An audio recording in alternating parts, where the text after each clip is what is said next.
Greetings from Fire Island National Seashore, and here is a look at the Fire Island Lighthouse in the ever beautiful state of New York. But there's a lot more to see than just the lighthouse. Here is the Fire Island Light Station, and I will explain that in a bit. Here is the great view of Fire Island, and one of the things I love about being here is you can see the Long Island Sound and the Atlantic Ocean. I think they said that Fire Island is about 3 blocks wide with 18 different distinct communities, about 31 miles long.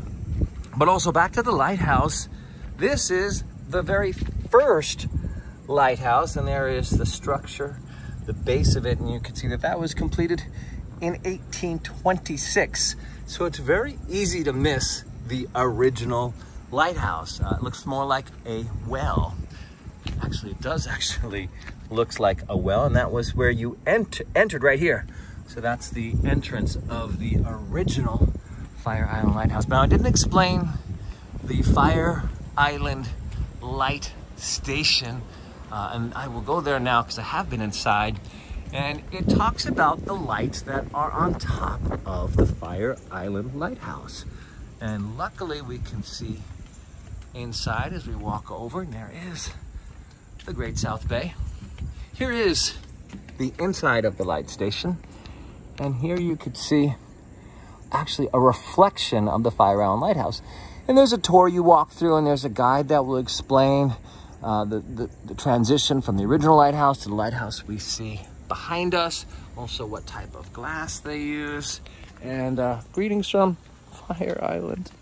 Now we'll walk over to the actual Fire Island Lighthouse, because there is more to see than just the lighthouse.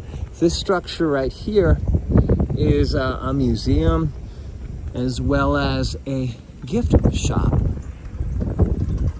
And you have wonderful folks that love seeing visitors. Every time I go in there, I find that it's not what would you like to buy, but how are you today? Nice to see you on Fire Island. And this, I think, is one of the most iconic images for this region of New York, as well as Fire Island. But when you're here in person, it really looks very beat up, and that's because of the salt water in the air would really erode the paint.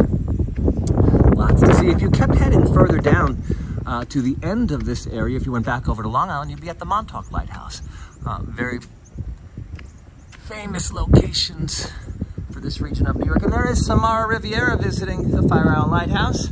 Pleasure to see you here today. What's your review of visiting the lighthouse, Samara? She's loving it. All right, there is the view. And now, after I visit the Fire Island Lighthouse and the gift shop, that's when I head over to the Atlantic Ocean. But there is a little bit more to see, and it's the anchor. So if you were to leave the parking lot area, if you were to come in as in this direction, there is this anchor. So if you're coming from the Atlantic Ocean beach, you will see this anchor, which I missed because I came up the walking path many times, and love seeing all the pine trees. It keeps Fire Island together from erosion when there is spill of the Atlantic Ocean coming up towards the lighthouse. All right, you've seen it. I recommend seeing it in person. I've been here before, and it's always a pleasure to be back. Happy summer from ever beautiful Fire Island,